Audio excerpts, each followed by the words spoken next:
All right. So these Chinese balloons and more things that Biden's starting to blow out of the sky, what does it tell you about both China and the United States at the moment?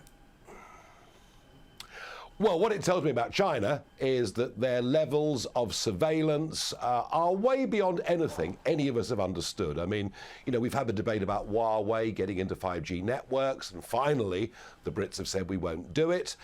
We know that even drones that you buy that are made in China, well, who knows what they're picking up on us.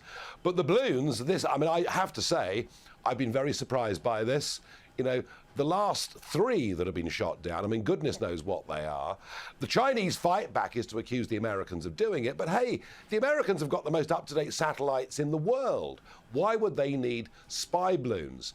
And stories that maybe these balloons have been flying over 5 different continents. So, look, you know, most of our Western politicians do not have the guts. Many of the great and the good in our societies are already in the pay of the Chinese Communist Party, and be in no doubt about that. And they're a much bigger threat to us. And the more we learn, the bigger we realise that threat is. As for America, well, it took Biden days to shoot down the first one. But finally he did. Hopefully, this will start a much bigger debate in America about China.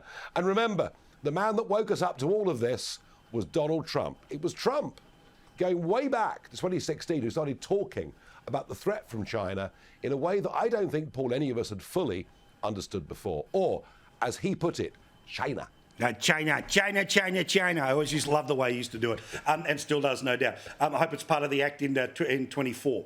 The thing is that, and we've talked about it on this show all the time, you talk about it on yours. People watching this conversation understand, right? When you talk about that infiltration of China, right, it ain't just the balloon, it ain't just the satellite, it's the attempts to hack, to get information. Like literally, the Chinese hacked the Australian Parliament a couple of years ago. They hacked and got the plans to our version of MI5, right, ASIO. But on top of that, because so many companies want to sell stuff or build stuff in China, and they end up having a disproportionate effect on the government and the citizens at any one time, our governments are in a position where they're saying one thing about national security and wanting to stand up to China, but they're presiding over economies that are totally exposed to China. Yeah, of course. I mean, we've become in many ways dependent upon China, but it isn't just the influence of business on politicians that worries me. This is much deeper and more sinister. I mentioned Huawei, the communications firm, a moment ago. If you have a look at the UK non-executive directors of Huawei over the course of the last 10 years, what do you see?